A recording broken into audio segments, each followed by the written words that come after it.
बिस्मिल्लाहिर्रहमानिर्रहीम अल्हम्दुलिल्लाहि रब्बिल आलमीन वस्सलातु वस्सलामु अला नबिय्यिल करीम व अला आलिहि व अस्हाबिहि वल अइम्मतिल मुहद्दिसीन अल्लाहुम्मा सल्लि अला सय्यिदिना मुहम्मद व अला आलि सय्यिदिना मुहम्मद व बारिक वसल्लिम अल्लाहुम्मा सल्लि अला सय्यिदिना मुहम्मद व अला आलि सय्यिदिना मुहम्मद व बारिक वसल्लिम अल्लाहुम्मा सल्लि अला सय्यिदिना मुहम्मद व अला आलि सय्यिदिना मुहम्मद व बारिक वसल्लिम जज़ल्लाहु अन्ना मुहम्मदन सल्लल्लाहु अलैहि वसल्लम बिमा हुवा अहलुहु जज़ल्लाहु अन्ना मुहम्मदन सल्लल्लाहु अलैहि वसल्लम बिमा हुवा अहलुहु जज़ल्लाहु अन्ना मुहम्मदन सल्लल्लाहु अलैहि वसल्लम बिमा हुवा अहलुहु। The ultimate maqsad of us in this world, the ultimate goal of all of us in this world, ठीक है, अपने अपने तरीके अलग हो सकते हैं, लेकिन अल्टीमेट जो गोल है सबका, अल्टीमेट जो विजन है, that is to become a good अब्द ऑफ अल्लाह ताला। ठीक है, अल्लाह का अच्छा बंदा बनना, ये अल्टीमेट गोल है सबका। ठीक है, अल्लाह की रज़ा हासिल करना, जैसा उम्मती नबी करीम सल्लल्लाहु अलैहि वसल्लम चाहते थे मेरा उम्मती ऐसा हो, वैसा उम्मती बनना। These are the ultimate goals. अब ठीक है, नीचे लोगों के तरीके मुख्तलिफ हो सकते हैं, हिस्टोरिकली मुख्तलिफ चलते आए हैं, ठीक है, बट अल्टीमेट गोल ये है। तो we should be very clear on two things. कौन सी चीजें हमें इस अल्टीमेट गोल तक आसानी से पहुंचा देंगी, ये हमें पता होना चाहिए। एंड सेकेंडली, कौन सी चीजें हमें इस अल्टीमेट गोल से पहुंचने से रोकेंगी। यही होता है ना, आई मीन हर चीज के अंदर यही दो अप्रोचेस होती हैं कि भाई आपको, अगर एक बच्चा है वो यूनिवर्सिटी में जाता है और पहली दफा वो जी कराची से बाहर जा रहा है, लाहौर जा रहा है, पेशावर जा रहा है, इस्लामाबाद जा रहा है, बाहर मुल्क जा रहा है पढ़ने के लिए, बैचलर्स करने, तो एवरी गुड मेंटोर उसको दो चीजों पे गाइड करेंगे। बेटा ये करना, इससे तुम्हारा जो गोल है बैचलर्स की डिग्री वहां रहते हुए हासिल करना, वो जल्दी मिल जाएगा, आसानी से मिल जाएगा। और वो दूसरी चीज क्या बताएंगे, बेटा इन चीजों से बचे रहना, इन चीजों से एहतियात करना, इन चीजों से दूर रहना, stay away from these things. ये चीजें तुम्हारे गोल में तुम्हें रोक सकती हैं। ऐसा ही होता है ना, नॉर्मल कॉमन सेंस की बातें। तो अब देखिए हमारा अल्टीमेट गोल क्या है, अल्लाह का अच्छा बंदा बनना। So it's very important for us to know कि ये अच्छा बंदा बनने में हमें क्या क्या रुकावट है, कौन सी वो चीजें हैं जो हमें रोकेंगी वो ट्रैजेक्टरी के ऊपर, और जो चीजें रोकेंगी उनमें से सबसे ज्यादा कौन सी चीजें जो हमें रोकेगी उस पाथ पे आगे चलने से रोकेगी। और जो सबसे बड़ी चीज, the biggest thing that is going to stop us from that path या delay our process from that path, वो क्या है, वो हम सबको पता है। वो क्या है, वो गुनाह है, sins। तो देखिए अक्लमंदी क्या है, अक्लमंदी ये है that we are absolutely clear about the hindrances। मुझे पता हो मुझे कौन सी चीज रोक सकती है, मुझे पता होना चाहिए। देखें, अगर गुनाह के बारे में नहीं पता होगा तो हमें क्या पता है गुनाह हमें रोक रहे हैं। विच इज़ वाई एक मेरे कोर्स का मॉड्यूल है, वो मेरी कोशिश होती है हर कोर्स में वो कराऊं। जिन्होंने वो कोर्सेज अटेंड करें उनको पता होगा, that is enemies of the heart वज़रू ज़ाहिरल इस्मी व बातिना, जिसके ऊपर मॉड्यूल खड़ा हुआ है। वज़रू ज़ाहिरल इस्मी व बातिना, छोड़ दो, लीव, वज़रू, क्या छोड़ दो, जाहिरी इस्म भी और बातनी इस्म भी, जाहिरी गुनाह भी और बातनी गुनाह भी। क्यों इतना फोकस होता है, क्योंकि देखें जब तक हमें स्पीड ब्रेकर्स का इल्म नहीं होगा ना, तो वो गाड़ी फॉर श्योर है उसको नुकसान होगा। आप जा रहे हो 100 की स्पीड पे और आपको पता ही हो सामने स्पीड ब्रेकर है, क्या होगा, जस्ट इमेजिन क्या होगा। जो बंदा जितनी स्पीड से अल्लाह की तरफ प्रोग्रेस कर रहा होगा, वो स्पीड ब्रेकर उसको उतना नुकसान पहुंचाएगा। अगर एक गाड़ी 60 की स्पीड पे चल रही है, स्पीड ब्रेकर उतना नुकसान नहीं पहुंचाएगा जितना नुकसान 160 की स्पीड वाली गाड़ी को पहुंचाएगा। ऐसा ही होता है ना। तो जो बंदा जितनी स्पीड से आगे बढ़ रहा होगा, हो सकता है गुनाह का स्पीड ब्रेकर इतना बड़ा हो कि वो उस स्पीड ब्रेकर से नुकसान उठा ले। अब अफसोस किस पे होता है? जिसको पता ही नहीं है कि यहां स्पीड ब्रेकर था। इसी वजह से जो किसी रास्ते से रेगुलर जा रहा था उसको पता होता है अब स्पीड ब्रेकर आने वाला है, चलो भाई उसके अकॉर्डिंगली मैं अब वर्किंग करना शुरू कर दूं, पहले से ब्रेक लगा लिया, साइड में हो गया, जो भी करना है। तो भाई दीन में भी ऐसा ही है। We must understand what are sins and how do the sins affect us. और जो आज का टॉपिक भी है, that when the heart dies, क्या होता है अगर हमारा जो दिल है, अब हार्ट डाइज से ऑब्वियसली मतलब हमारा फिजिकल हार्ट तो नहीं है, आप सब समझते होंगे, वो तो अगर डाई हो गया फिर तो गए। ठीक है, तो यहां पे मतलब क्या है, क्या मतलब है? Spiritual heart. और actually spiritual heart is that heart जिसके बारे में नबी करीम सल्लल्लाहु अलैहि वसल्लम की वो मशहूर हदीस मुबारक है, जो आप लोग ने मुझसे भी बहुत सुनी होगी और आप लोग शायद बचपन से सुनते आ रहे होंगे। वो क्या है? इंसान गुनाह करता है तो उसके दिल पे एक ब्लैक स्पॉट आ जाता है, so much so that he keeps on doing sins and the whole heart becomes black. तो इससे मुराद फिजिकल हार्ट तो नहीं है। फिजिकल हार्ट तो आज की सर्जन को बोले अपना दिल निकाल के दिखाओ भाई इसका, वो क्या ब्लैक स्पॉट वाला निकलेगा? ऐसा तो नहीं होगा। इसका क्या मतलब है? यहां मतलब है the spiritual heart. The spiritual heart,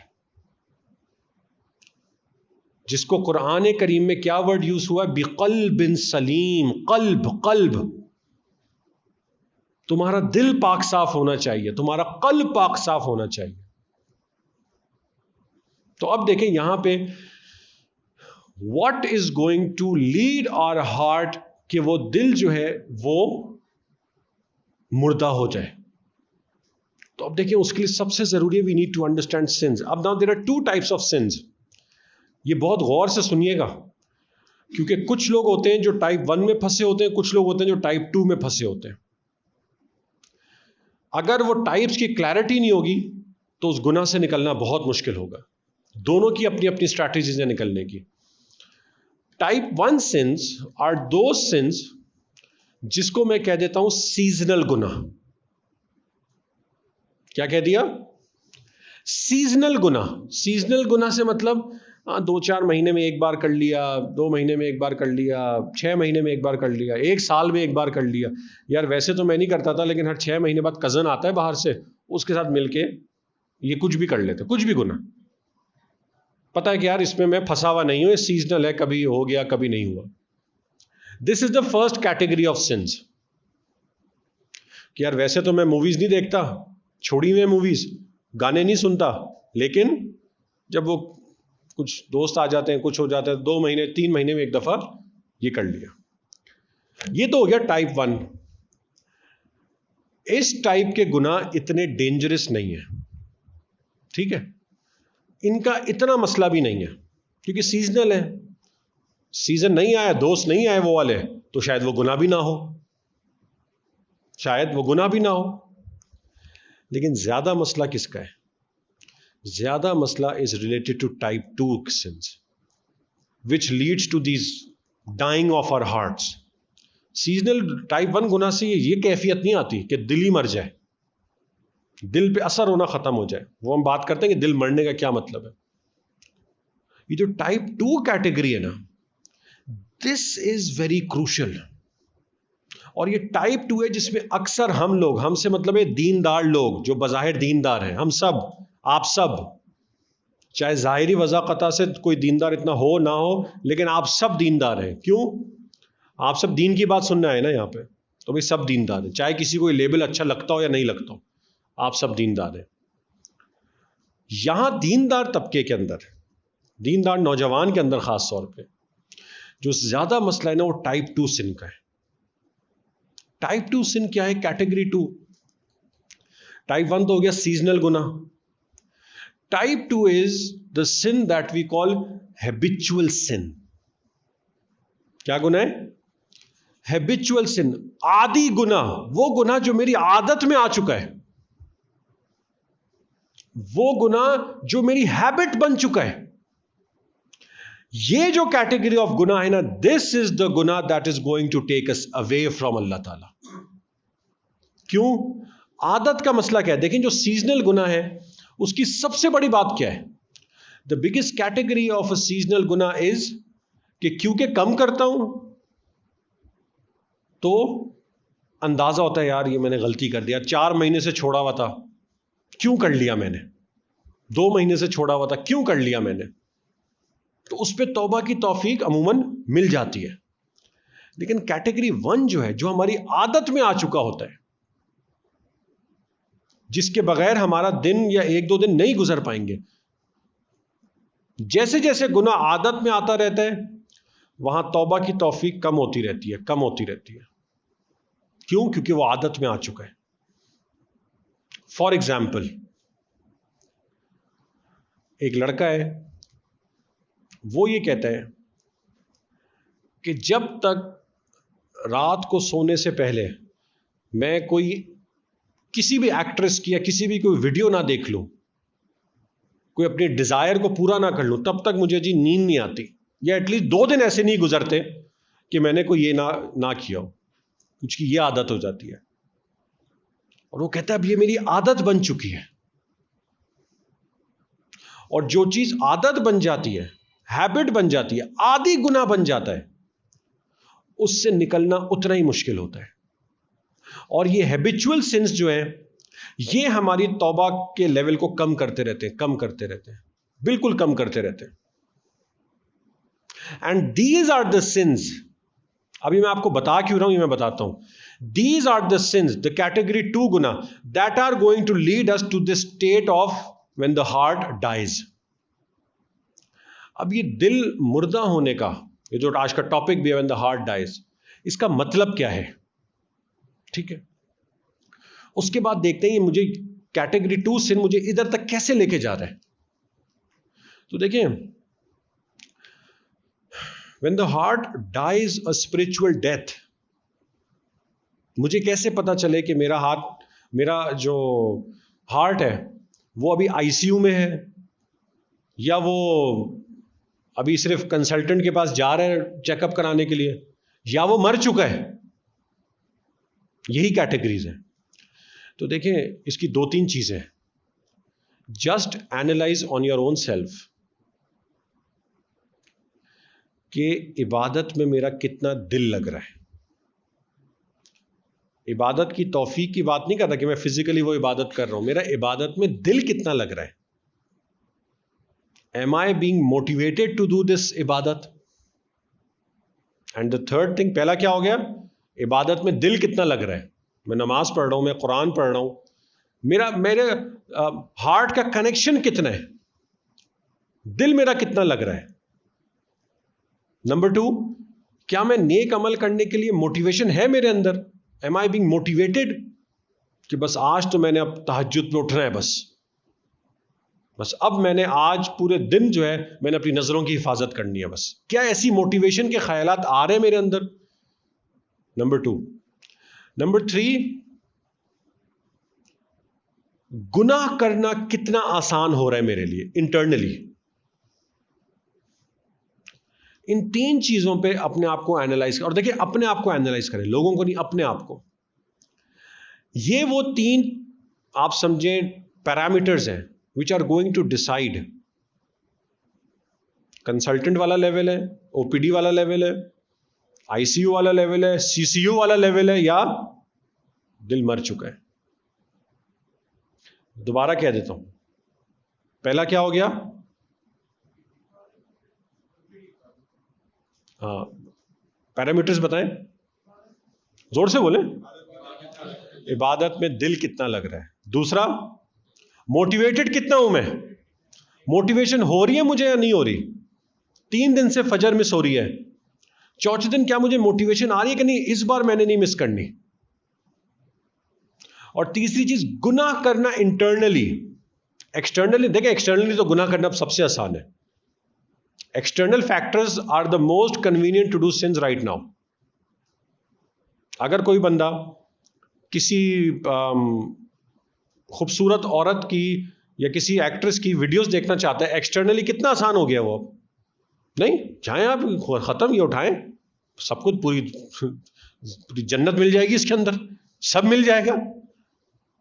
externally कितना आसान हो गया है। और this is what we call फितना। कि फितना क्यों आगे से बढ़ता रहेगा, ये हदीस मुबारक भी, हर आने वाला फितना पिछले फितने ज्यादा खतरनाक होगा।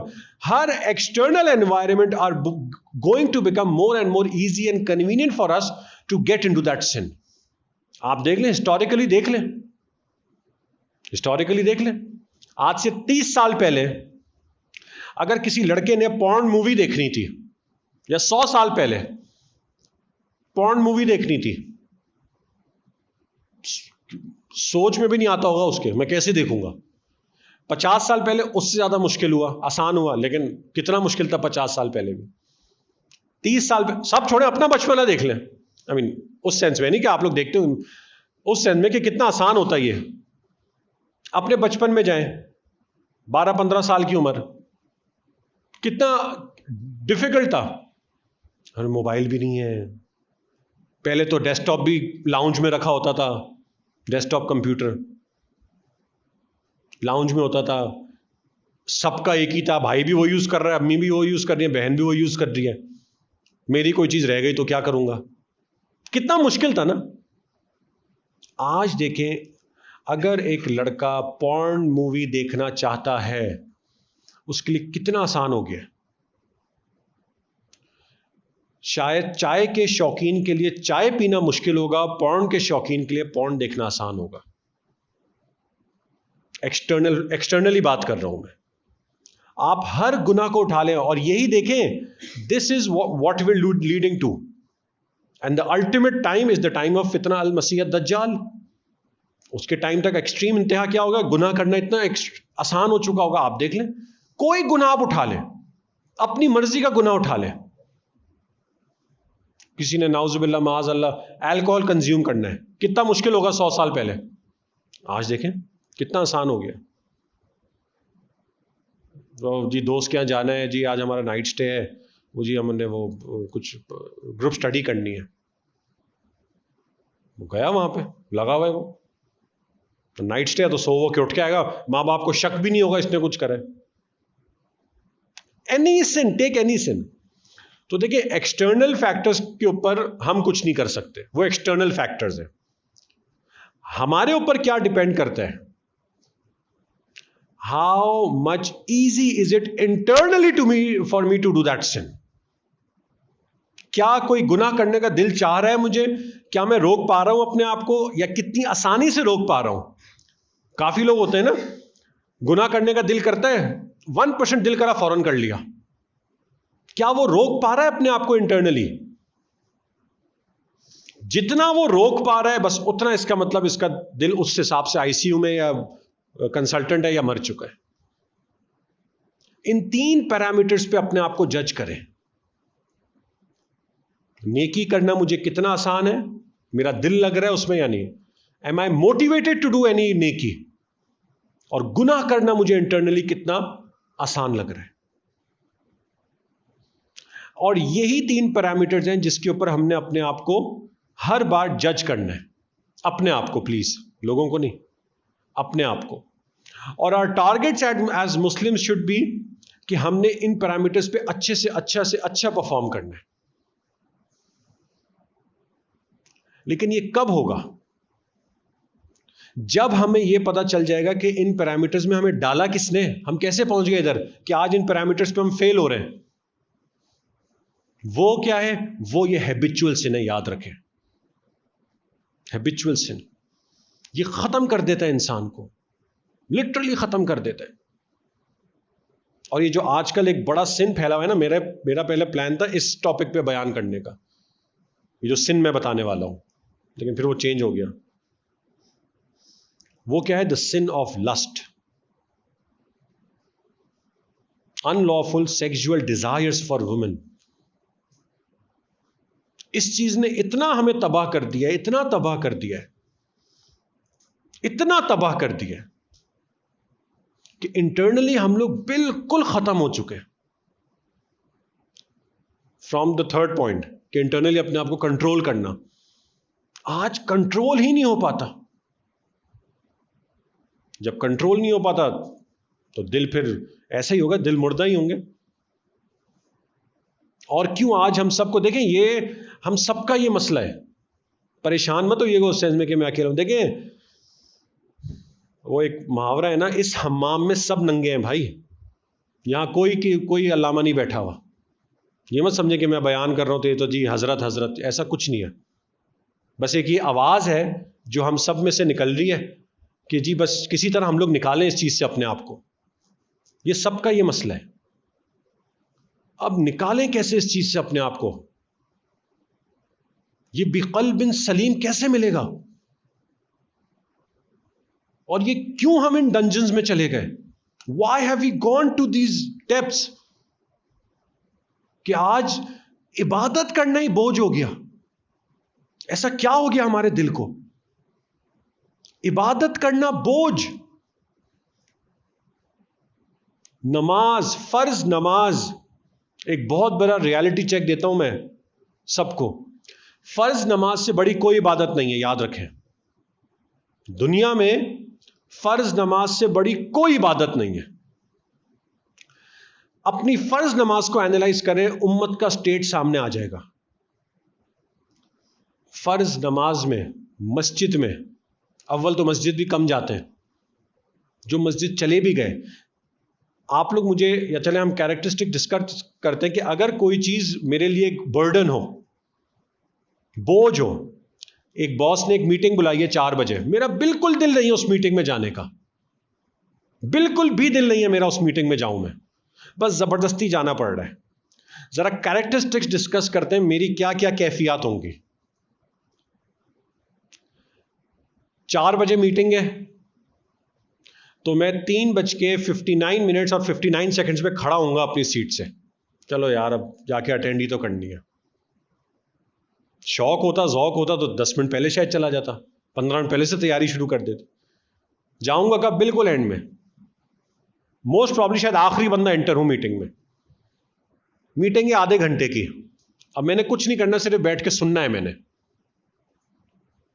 अब वो मैं आधा घंटा कैसे गुजारूंगा? टाइम देख रहा हूँगा, क्या हो रहा है, मोबाइल पे लगाऊंगा, अबे यार जल्दी गुजरे टाइम, जल्दी गुजरे। अगर उसमें एक साहब ने आके प्रेजेंटेशन देनी है 4:05 पे, अब वो जल्दी प्रेजेंटेशन दे ताकि मीटिंग खत्म हो, और उन साहब की प्रेजेंटेशन पे मीटिंग का एंड होना डिपेंडेंट है। उन्होंने कहा यार मैं 20-25 मिनट की प्रेजेंटेशन दूंगा फिर मैं चला जाऊंगा। अब वो साहब ने कहा था कि भाई मैं 4:05 पे मैं आ जाऊंगा। अब वो 4:06 हो गए। अब वो क्या कैफियत होगी उसकी? भाई यार जल्दी आए ना यार, ये ताकि खत्म हो, निकलूं मैं इस अजाब से। अब वो 4:07 हो गए। कहां है भाई ये? 4:08 हो गए। तो अब क्या होगा? अग्रेशन आ जाएगा, भाई हो भी रही है मीटिंग या नहीं। अब वो आए जी 4:10 पे। अगर तो जूनियर हो तो उसकी तो चमड़ी उधेड़ देगा, टाइम पंक्चुअलिटी, ये वो सब कुछ। फिर अब वो उसकी सुनेगा। 4:30 से अगर 1 मिनट भी ज्यादा होगा ना तो उससे बर्दाश्त नहीं होगा। मजबूरी में बैठना हो वो एक अलग बात है, लेकिन उसकी कैफियत क्या होगी? वैसी मजबूरी में बैठा हुआ है 4:30 तक। अब 1 मिनट ऊपर हो गया, अब उसकी क्या फीलिंग होगी? यार ये क्या कर रहा है भाई, निकलो भाई, चलो भाई। अगर सामने सीनियर्स हैं तो बिल्कुल ही दपक के बैठ जाएगा, कुछ नहीं कह पाएगा। होगा नहीं होगा? अगर ये बिल्कुल बर्डन होगा मेरे ऊपर ये मीटिंग अटेंड करना, होगा नहीं होगा? ऐसे हो सकता है इसकी और भी कुछ कैरेक्टरिस्टिक्स हो जो मैंने नहीं जिक्र किए, लेकिन मोर और लेस ये तो सबके साथ होगा। बिल्कुल ऐसा ही हमारे साथ होता है ये फर्ज नमाज में। 1:30 बजे गए जोहर पढ़ने के लिए, या असर पढ़ने जानी है। जोहर में तो फिर भी कुछ लोग सुन्नतें पढ़ने के लिए, असर पढ़ने जानी है। 5:30 बजे असर है। कब जाएंगे? माशाल्लाह हजरत 5 बजे निकल जाएंगे नमाज के लिए। आंसर नहीं दे, अपने आप को आंसर दें, मैं कब जाऊंगा। 10 मिनट पहले कहीं मस्जिद में चले जाए ना, ऐसा लगेगा नमाज ही नहीं होगी आज, ऐसा लगेगा आज नमाज नहीं होगी। बिल्कुल 1-1 मिनट पहले आ रहे होते हैं, 2-2 मिनट पहले आ रहे होते हैं। क्यों? बोझ मीटिंग कब आएगा वो? 3:59 सेकेंड्स। अच्छा जी 5:30 बजे कुछ भी कर कुरा के, अच्छा भाई आ गया यार, अब खड़े हो गए नमाज के लिए। अब क्या हुआ?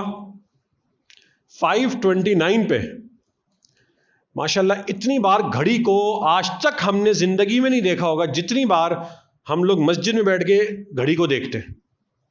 5:29 उस टाइम एक एक सेकंड भारी लगता है। 5:29 10 सेकंड ऐसा लगता है वो पता नहीं कितना टाइम रहता है अभी तो। बार बार अच्छा 20 सेकंड्स 40 सेकंड, अच्छा। क्यों? जल्दी हो भाई, निकले, मीटिंग नहीं अटेंड करनी थी मैंने। अब क्या हुआ? 5:30 हो गए, माशाल्लाह हजरत पहले खुद खड़े होंगे, चलो भाई नमाज का टाइम हो गया। अब फॉर वॉट एवर रीजन वो बेचारा इमाम साहब अगर देर कर दी ना, उन्होंने देर कितनी, 10 मिनट देर कर दी, अरे 10 सेकंड, 5:30 हो गए और 0.5 सेकंड लिखा आ रहा है आगे, तो फिर अजीब सा लगेगा। 15 सेकंड गुजरेंगे, फिर क्या होगा? फिर गर्दनें घूमना शुरू होंगी। इमाम साहब का इमाम, जैसे कि माशाल्लाह हजरत टाइम मैनेजमेंट के अंदर PhD किया हुआ इन्होंने। और अगर 5:31 हो गए, खुद अपनी फीलिंग बताएं, अंकल्स की फीलिंग नहीं, अपनी फीलिंग बताएं। 5:31 हो गए, फिर क्या होगा? ऐसा गुस्सा आएगा ना अंदर से, बे यार ये किन चक्करों में लगे होते हैं इमाम साहब। बोलेंगे कुछ नहीं, शायद अगर अब्बू मस्जिद कमेटी में तो शायद फिर भी बोल दें या खुद है। 5:31 हो गए, आज तो इमाम फारिग है। और इमाम साहब ने,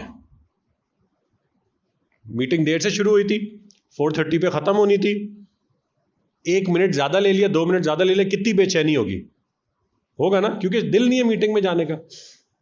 अगर इमाम साहब ने मगरिब की नमाज में सूरह कौसर पढ़ाने की बजाय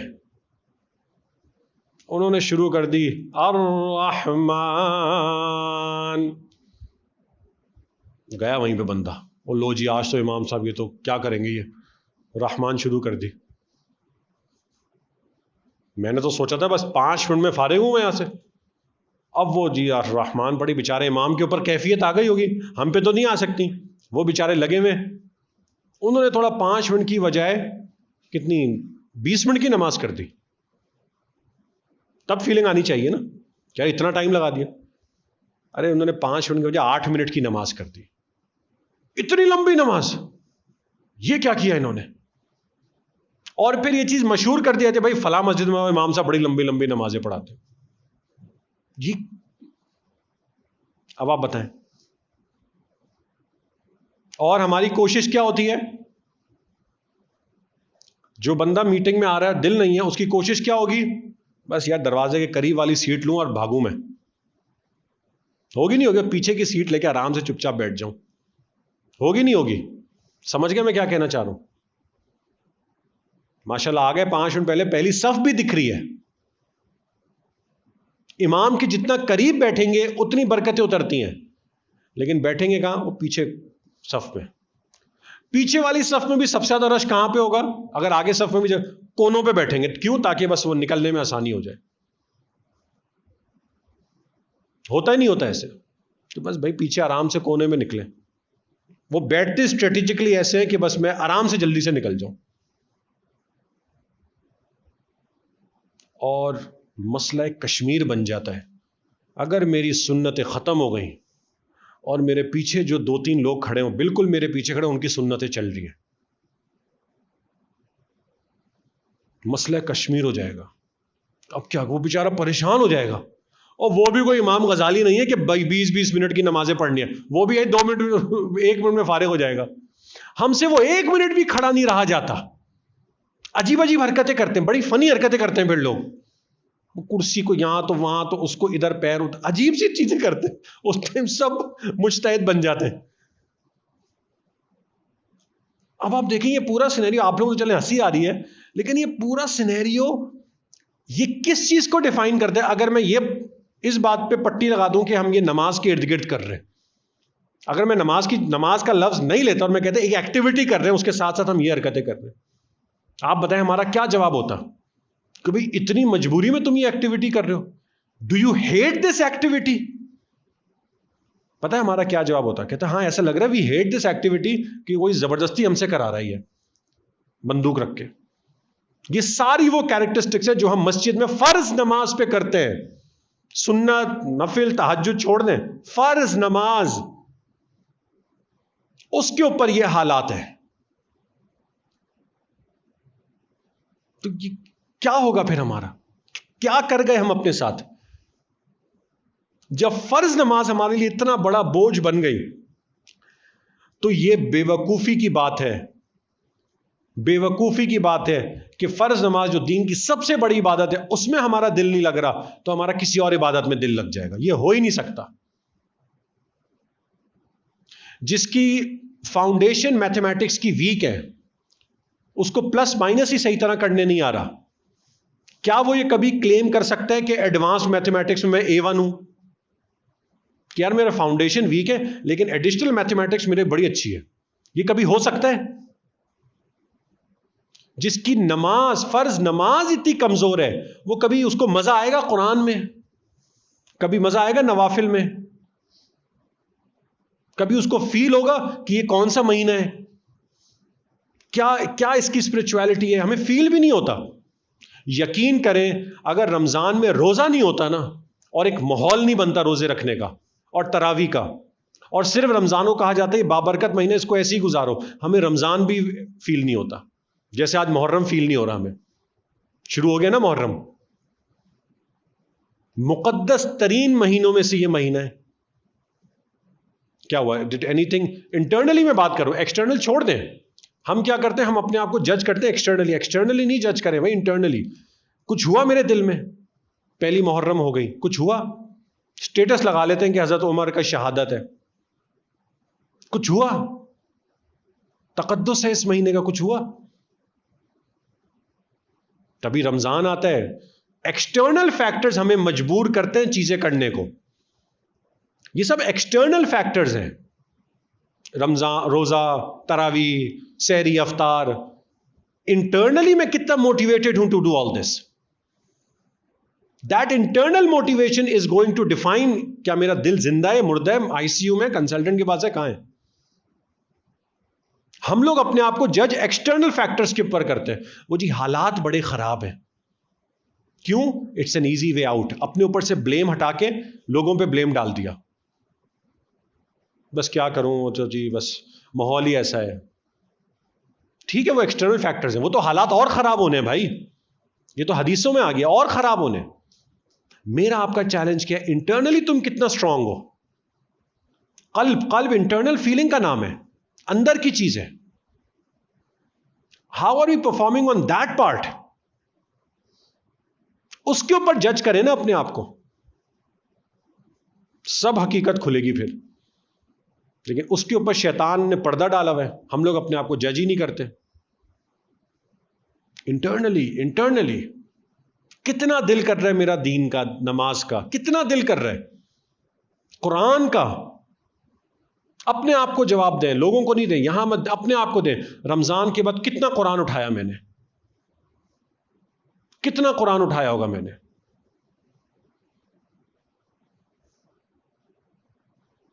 पांच दफा, 2 दफा, 10 दफा, 15 दफा। कई दिन गुजर गए रमजान को। रमजान में तो मैं सहरी के साथ बड़ी तहज्जुद पढ़ता था। कितनी तहज्जुद पढ़ ली अब तक? तो क्या मतलब निकला इसका? रमजान में something externally was happening with me, जो मुझे ये करने पे मजबूर कर रहा था। वो एक्सटर्नल फैक्टर्स मैंने आपको बता दिया। The biggest external thing is the रहमत ऑफ अल्लाह ताला, रमजान की रहमत। वो जैसी हटा, इंटरनली अपने आप को मैंने स्ट्रांग किया हुआ नहीं था, इंटरनल मोटिवेशन मेरे अंदर मैंने डेवलप नहीं की थी या फोकस नहीं था उस तरफ, तो जैसे ही वो एक्सटर्नल फैक्टर्स हटे, गोया कि मैं बिल्कुल वैसे ही हो गया, पीछे चला गया। फिर दोबारा ये होगा, रमजान आएगा, एक्सटर्नल फैक्टर्स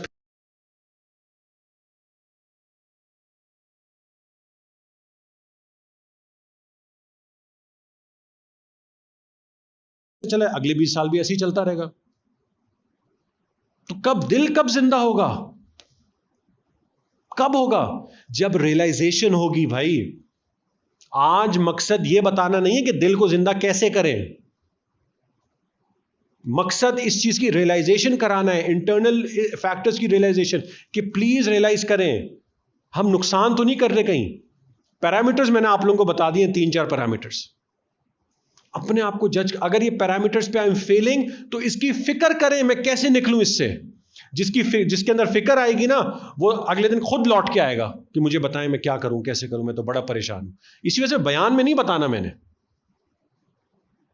बयान में तो सब नॉर्मली सुन के चले जाएंगे।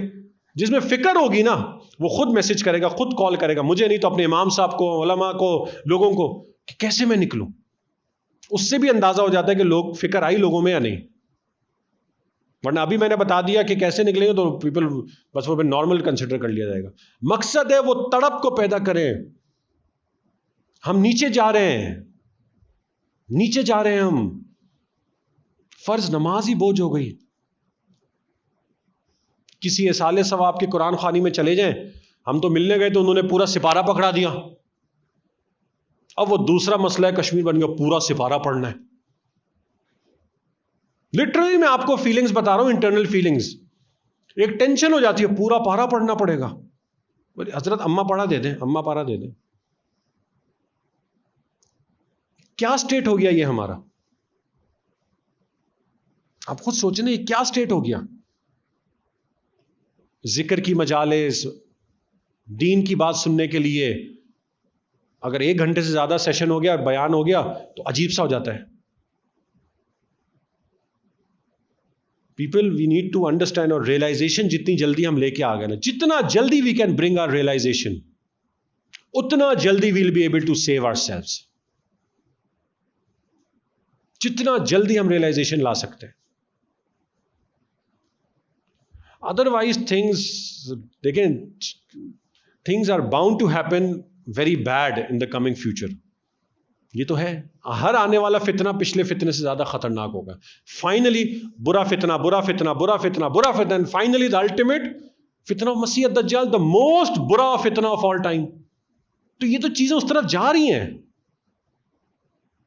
How are we going to internally save ourself? Parameter समझ आ गए? I will repeat the parameters once मोर।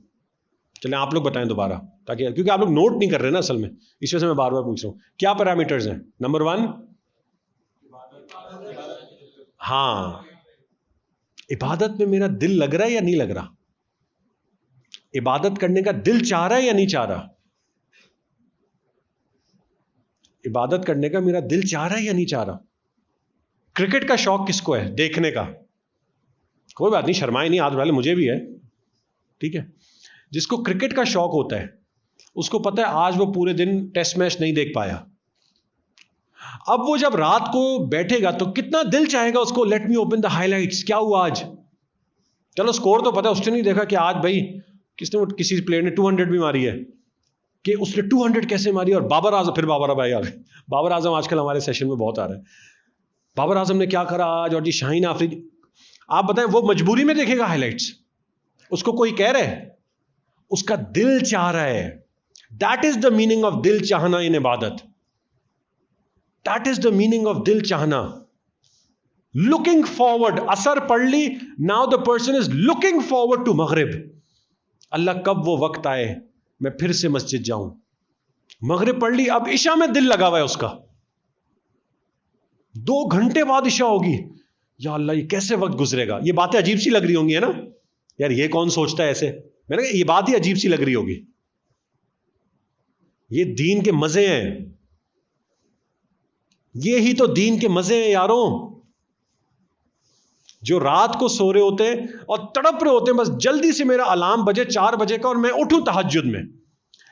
उस एक्साइटमेंट में उनको नींद नहीं आती। जैसे बच्चों का अगले दिन स्कूल हो या कुछ भी हो, फार्म हाउस ट्रिप हो, बच्चे क्या हम सब कहीं बीच ट्रिप हो, दोस्त जा रहे हैं, सब एक्साइटमेंट होती है ना, नींद ही नहीं आती।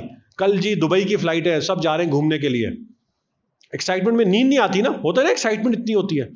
कुछ ऐसे लोग होते हैं जिनको दीन की इतनी एक्साइटमेंट होती है कि वो तहज्जुद में उठने का इतनी एक्साइटमेंट होती है कि उनको नींद ही नहीं आ रही होती फौरन, कि बस जल्दी से उठूं जल्दी से उठूं।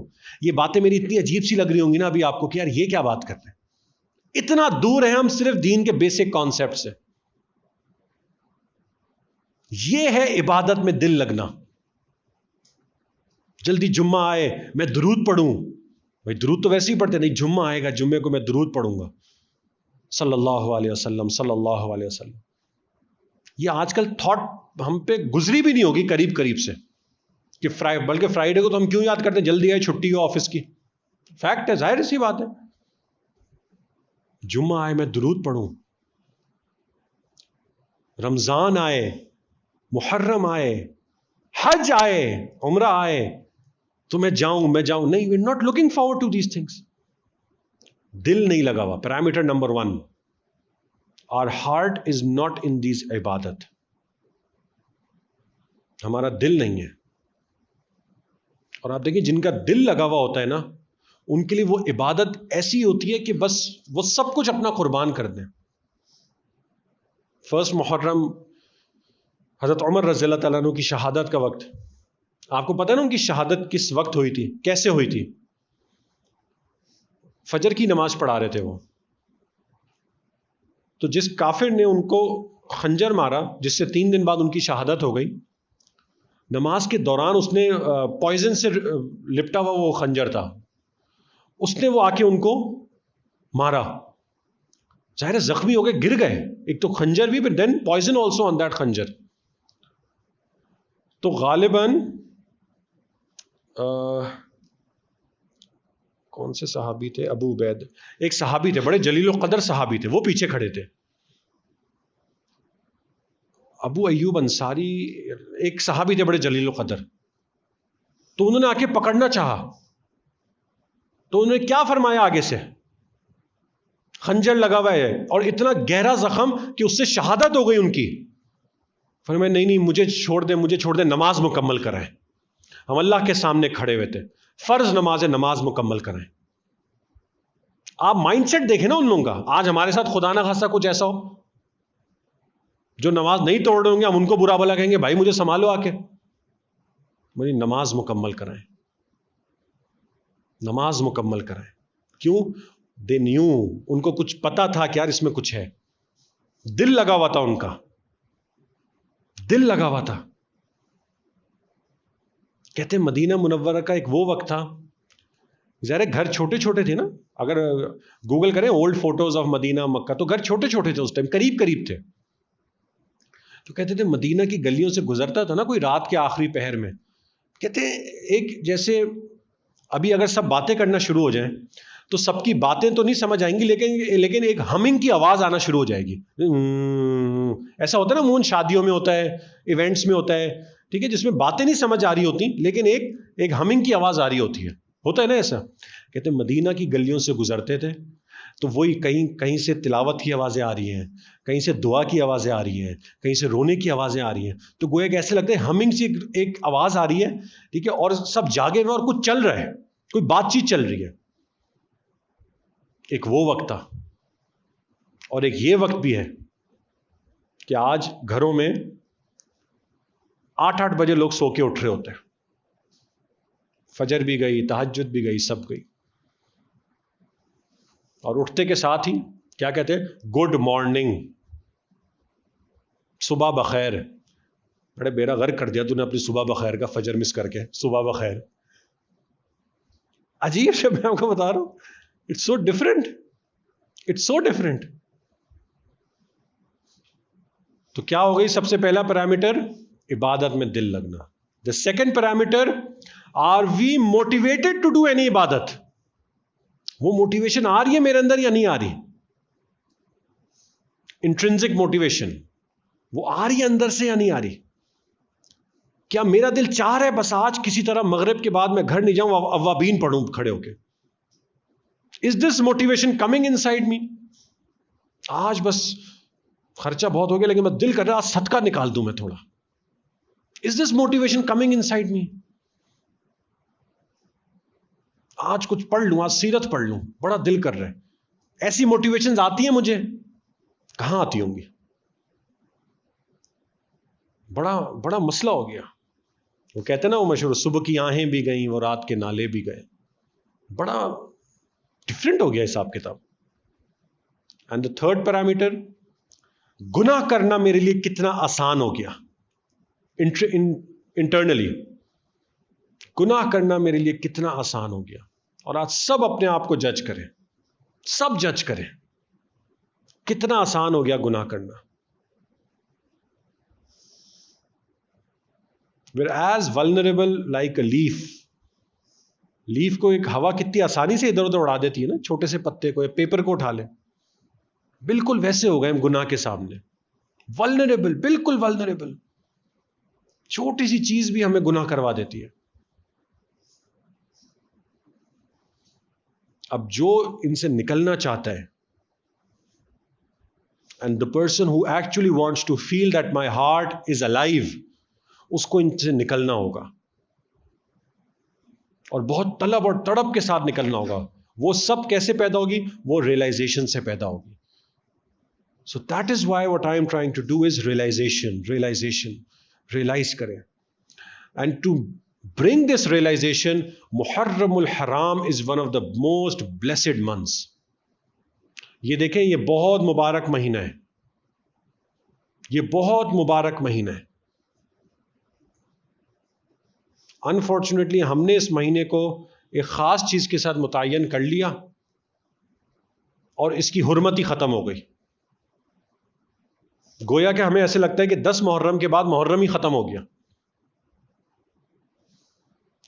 ये बहुत मुबारक महीना है. बहुत कुछ हुआ था इस महीने में, बहुत कुछ हुआ था. उनमें से एक ये था कि हज़रत उमर रज़ियल्लाहु तआला अन्हु की शहादत और हज़रत हुसैन रज़ियल्लाहु तआला अन्हु की शहादत. ये महीना बहुत मुबारक महीना है. जो अपनी जिंदगी में चेंज लाना चाहते हैं, this is the time, this is the moment, this is the moment. वो रियलाइजेशन आएगी तो चेंजेस आएंगी. वो रियलाइजेशन आएगी तो तौबा निकलेगी दिल से, वरना तौबा भी नहीं निकलेगी. गुनाह भी करना आसान हो जाएगा और रमजान तक में हमसे गुनाह नहीं छूटेंगे. और तो छोड़ दें. तो कब तक हम ऐसे चलेंगे या ऐसे ही चलते रहना है बस? कुछ लोग होते हैं ना, कहते हैं बस जिंदगी ऐसी ही गुजर रही है, बस ऐसी ही चलती रही. क्यों? कब होगा? कब मामलात बदलेंगे? कब मैं भी अल्लाह से प्यार करूंगा? कब मैं भी नबी करीम सल्लल्लाहु अलैहि वसल्लम से प्यार करूंगा? अल्लाह, वो मेरे अंदर फीलिंग कब आएगी that I also love him? और ये जो प्यार की फीलिंग है ना, लव फॉर नबी करीम सल्लल्लाहु अलैहि वसल्लम, ये अनपैरेलल फीलिंग है भाइयों, अनपैरेलल फीलिंग है. ये फीलिंग अगर हमारे अंदर, ये, लेकिन ये फीलिंग्स कब आएंगी? जब ये गुनाह निकलते रहेंगे. ये आते रहेगा, ये निकलता रहेगा, ये आता रहेगा, ये निकलता रहेगा. नबी करीम सल्लल्लाहु अलैहि वसल्लम अजीब शख्सियत थे. We need to love him dearly and nearly. बुखारी शरीफ की रिवायत है, उन्होंने खुद ही हमें बता दिया, हमारे लिए चीज आसान कर दी कि मुझसे कितनी मोहब्बत करो. अहब्बा इलैहि, मुझसे मोहब्बत करो कितनी? अहब्बा इलैहि मिन वलदिही व वालिदिही वन नासी अजमाइन. अपने बच्चों से भी ज्यादा, अपने माँ बाप से भी ज्यादा और तमाम लोगों से ज्यादा मुझसे मोहब्बत करो. ये मोहब्बत कैसे आएगी? आज तो बोझ है हमारे लिए सब कुछ, तो उनकी मोहब्बत की फीलिंग हम नहीं समझ पाते. देखें, I am not talking about ताजीम. ताजीम अलग चीज है, उनकी इज्जत करना अलग चीज है. दिल में उनकी रिस्पेक्ट होना, यह बिल्कुल अलग चीज है. उनकी इत्तिबा बिल्कुल अलग चीज है. उनकी मोहब्बत बिल्कुल ही अलग चीज है. I can have respect for someone, but that doesn't mean I love that person. होता है ना ऐसा? भाई कोई आपके मेंटोर हैं, करियर मेंटोर, बड़े ज़बरदस्त आदमी है, बड़ा अच्छा गाइड करते हैं, बड़ी रिस्पेक्ट है मेरे दिल में उनके लिए, लेकिन क्या रिस्पेक्ट का मतलब है लाजिम मलजूम है, क्या मोहब्बत भी होगी उनके लिए? नहीं, ऐसा नहीं होता। तो वी रिस्पेक्ट नबी करीम सल्लल्लाहु अलैहि वसल्लम, वी हैव इकराम, जिसको कहते हैं वी हैव इकराम of him in our hearts, कि खुदा ना खासा माज अल्लाह कोई उठ के उनको बुरा भला कहे, हम लड़ेंगे उससे जाके, लेकिन डू वी लव हिम? वो इश्क, इश्क क्या वो है हमारे अंदर? इस पे अपने आप को एनालाइज करें। और वो इश्क किसने करके दिखाया? वो इश्क जो है, बस कुर्बान जाए हम नबी करीम सल्लल्लाहु अलैहि वसल्लम पे। देखें, बेस्ट टीचर कौन होता है? जो थ्योरी भी पढ़ाए और प्रैक्टिकल भी करके दिखाए। यही होता है ना। थ्योरी उन्होंने क्या बता दी? मैंने आप लोगों को बता दी, मुझसे मोहब्बत करो कितनी, मिन वलदिही व वालिदिही वन्नासी अजमाइन। थ्योरेटिकली तो आपने बता दिया, अल्लाह के नबी प्रैक्टिकल तो कुछ बताएं करके, प्रैक्टिकल तो कुछ करके दिखाए, ताकि हम अंदाजा, तो how is it that we love you more than our kids, ये पता करें कैसे ये? तो प्रैक्टिकल भी उन्होंने करके दिखा दिया। ऐसे लोग तैयार कर दिए, वो सहाबा कराम की ऐसी जमात तैयार करी जिन्होंने इस प्रैक्टिकल, इस थ्योरी का प्रैक्टिकल करने का हक अदा कर दिया। उन्होंने करके दिखाया कि इनसे मोहब्बत कैसे की जाती है, कैसे की जाती है इनसे मोहब्बत। हु इज ही, कैसे मोहब्बत की जाती है, तमाम सहाबा कराम ने प्रैक्टिकल करके दिखाया, सब ने। इसी वजह से अल्लाह के नबी ने सोचा ना, कितनी अजीब बात फरमाई, ये मेरे सहाबा हैं, जिसको चाहे फॉलो करो, जाओ जिसको चाहे फॉलो करो। कितना कॉन्फिडेंस होगा उन उस्ताद को अपने शागिर्दों पे, वरना अमूमन तो टीचर को 2-3 स्टूडेंट्स ऐसे होते हैं जिन पे कॉन्फिडेंस होता है, पूरी क्लास पे तो नहीं होता। और क्लास जितनी बड़ी होगी उतना कम कॉन्फिडेंस होगा। भाई 20 लोगों की क्लास है, उसमें फिर भी टीचर कह सकता है आप 15 स्टूडेंट्स मेरे बड़े। अगर 200 लोगों की क्लास है, उसमें कैसे कॉन्फिडेंस होगा? आप पूरी क्लास, 1.25 लाख की जमात है तकरीबन सहाबा कराम की रिकॉर्डेड, ऑलमोस्ट 1.25 लाख। उन सबको कह दिया बस जिसको चाहे। ऐसी मैंने इन लोगों की तरबियत करी है, ये मेरे शागिर्द हैं, ये मेरे रिप्रेजेंटेटिव्स हैं, ये मेरे सहाबा हैं, ऐसी तरबियत की है मैंने कि जिसको चाहे फॉलो करो। वो मोहब्बत हमें इनसे सीखनी है, तब जाके कहीं दीन समझ आना शुरू होता है, तब जाके when the dying heart it starts to wake up, फिर दिल निकलना शुरू होता है, फिर the heart starts to understand ये क्या चल रहा है आसपास, फिर दिल कटना शुरू होता है दुनिया से। वरना क्यों कटेगा? वरना कभी नहीं कटेगा, याद रखें। फिर हम बातें सुनते रहेंगे, be in this life as if you're a passenger, ये असर नहीं करेगी ये बात। तो इट्स इंपॉर्टेंट कि ये दोनों ब्लेंड हो, गुनाह से भी बचें, रियलाइजेशन हो, और साथ में ये मोहब्बत का डोज मिलता रहे। तब जाके when the two oceans will combine, उसके बाद जाके चीज निखरती है सामने। और आप देखेंगे, आखिरी बात मैं आपको कर दूं, अभी अब अंदर ही बात कर रहे थे, आखिरी बात कर दूं कि नबी करीम सल्लल्लाहु अलैहि वसल्लम से मोहब्बत सहाबा किराम ने प्रैक्टिकल किस तरह करके दिखाई, किस तरह करके दिखाई। अकल में नहीं आती। अब मैं आप लोगों को एक मिसाल दूंगा, आप लोग कहेंगे यार ये कौन करता है। लिटरली अगर कोई बंदा, अगर मैं ये नहीं बताऊं ना वो सहाबी है, तो सब समझे यार कोई दीवाना है। एक सहाबी थे, नबी करीम सल्लल्लाहु अलैहि वसल्लम ने उनके सर पे हाथ रख दिया। सोचें जरा, देखें ये बात कहां तक जा चुकी है। उनके सर पे हाथ रख दिया फॉर वट एवर रीजन, शफकत के लिए, कुछ करने के लिए, फॉर वट एवर रीजन हाथ रख दिया। कहते उन सहाबे कराम ने पूरी जिंदगी जिस हिस्से पे हाथ रखा था उधर के बाल कभी नहीं काटे, बाकी पूरे सर के बाल काटते रहे थे, और वो बाल बढ़ते गए बढ़ते गए बढ़ते। क्यों? मेरे महबूब ने इस जगह अपना हाथ रखा था। अब ये बात समझ में आने वाली नहीं है। लेकिन उनको ऐसा क्या दिख गया था इनके अंदर, कहां चली गई थी ये मोहब्बत, किस लेवल पे चली गई थी। आप देखें, एक बहुत मशहूर हदीस की किताब है इमाम तिरमिजी की, शमाइल तिरमिजी, उसमें शमाइल की हदीसें पढ़े कभी जाके। लिटरली मैं आपको बताऊं, जब जब मैं ये बात करता हूं ना, हैरान की उनकी कैफियत आती है मेरे अंदर। शमाइल कभी मौका, it's translated in Urdu, in English, हर जबान में, जाके पढ़ें, देखें, उससे अंदाजा होगा कि इतनी मोहब्बत कोई किसी से कैसे कर सकता है। पूरी थ्योरी की पूरी प्रैक्टिकल करके दिखा दिया। शमाइल इस के सहाबा कराम ने बताया कि आप दिखते कैसे थे, ये तक बता दिया। आप सोचे कितनी मोहब्बत का लेवल होगा ये तक बता दिया कि आप सल्लल्लाहु अलैहि वसल्लम के दाढ़ी में सफेद बाल कितने थे।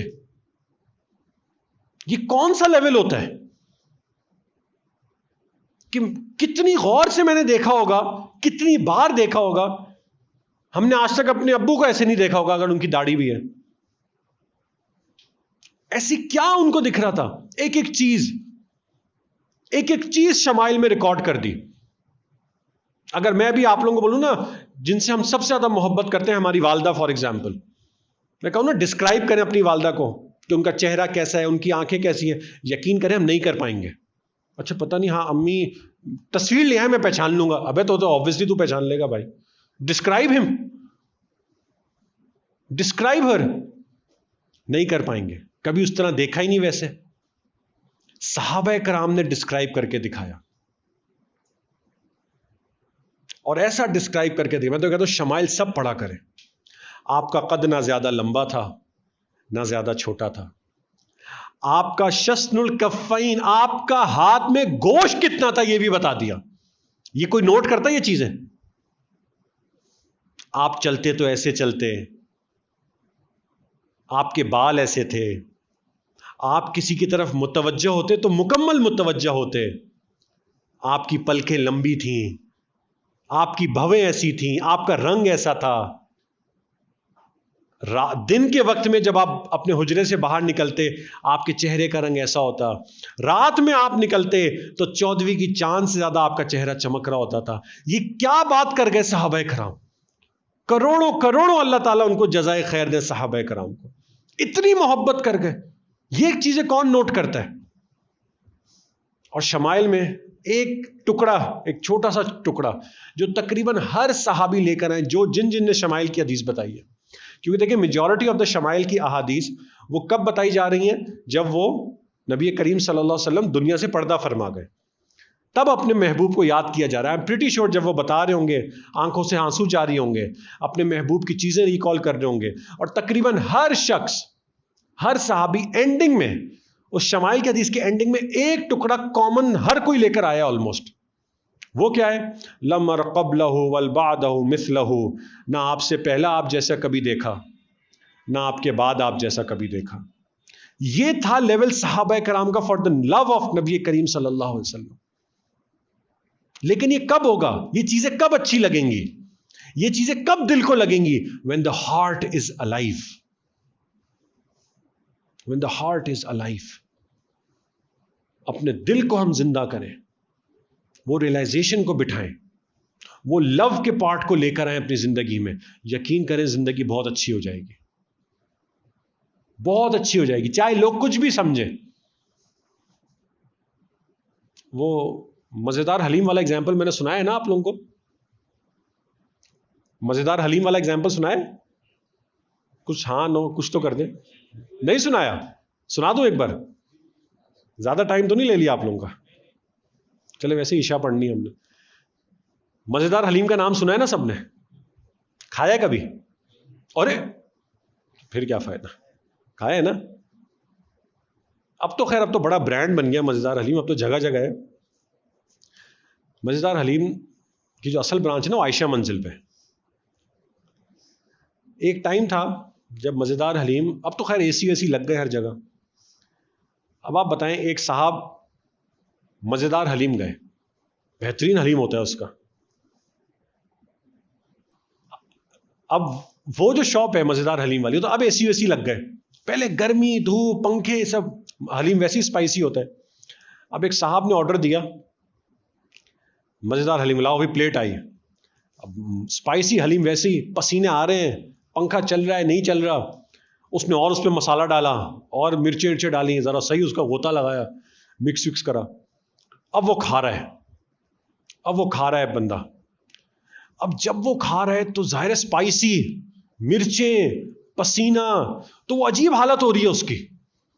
वो खा रहा है, वो उसका पसीना भी गिर रहा है, वो नाक भी बह रही है, वो आंसू भी निकल रहे हैं, वो टिश्यू पेपर से साफ कर रहा है, टिश्यू भी चिपक गया, ठीक है, अजीब हालत हो रही है उसकी। वो खा रहा है, यहां तक कि आसपास के लोग उसको देख रहे हैं तो वो कह रहे, वो तरस खा रहे हैं इस पे, भाई इसको पानी ला के दो यार, बेचारे क्या हालत हो गई, भूखा होगा बेचारा, खाना कुछ नहीं होगा और इसके पास। वो खा रहा है, बुरी हालत हो गई। यहां तक कि जब उसकी प्लेट खत्म हुई तो लोगों ने शुक्र किया, शुक्र भाई तेरी प्लेट खत्म, ये लो भाई टिश्यू लो यार, पानी लो यार। और जैसी उसकी प्लेट खत्म हुई, वो क्या करता है, क्या कहा उसने, एक और लिया भाई। वो लोग कहते हो भाई तुम्हारी हालत बुरी हुई हुई थी, हमें तुम पे तरस आ रहा था और तुम दोबारा से उस स्टेट में जाना चाहते हो। वो क्या बोलेगा, तुम्हें क्या पता क्या मजा है इस चीज में, एक बार चख के तो देख। बस यही मिसाल है दीन की और हमारी और हमारे आसपास वाली दुनिया की। ये दीन इतना मजे का है, इतना प्यारा है कि जो दीन पे नहीं है ना, वो समझेगा भाई तुम्हारी जिंदगी कैसे गुजर रही है, तुम क्या करते होगे, तुम नेटफ्लिक्स नहीं देखते, नहीं, तुम शीशा नहीं करते, नहीं, तुम मूवीज नहीं देखते जाते सिनेमाज में, नहीं, गर्लफ्रेंड्स है, नहीं, यार तुम जिंदगी में करते क्या होगे। वो तरस खाते होंगे जैसे वो लोग उन पे तरस खा रहे हैं, हलीम वाले पे। ये आगे से क्या बोलेगा, यार तू एक मर्तबा दीन को चख के तो देख, क्या मजा है उस दीन में, ये क्या लुत्फ है इस दीन में। जो मजा सहाबा कराम को मजा आ गया था, वो उनको कुछ ऐसा फील हो गया था जो हमें फील नहीं हो रहा है, कुछ ऐसा मजा उन्होंने चख लिया था। अगर वो मजा आज भी चख सकता है इंसान, अगर वो मजा चख लिया ना हमने, अगर वो मजा चख लिया फिर उससे रहा नहीं जाएगा। आज हमने वो मजा नहीं चखा हुआ तो हम लोग किस कैटेगरी में, हम लोग उस कैटेगरी में जो लोगों को तरस खा रहे हैं कि यार ये बेचारा कैसे जिंदगी गुजार रहा होगा। एक बार चख के तो देख। तो ये है भाई, बड़े प्यारे दिन आ रहे, क्योंकि देखिए अगला एफजीएफ हमारा नहीं होगा, फ्राइडे है, 9 मुहर्रम है, ठीक है, जाहिर सी बात है रास्तों की वजह से और सब, तो हमारा एफजीएफ नहीं होगा। तो 2 हफ्ते बाद ये सेशन होगा। 2 हफ्ते is a big time. Muharram का फायदा उठाएं, अपने दिल को जिंदा करें।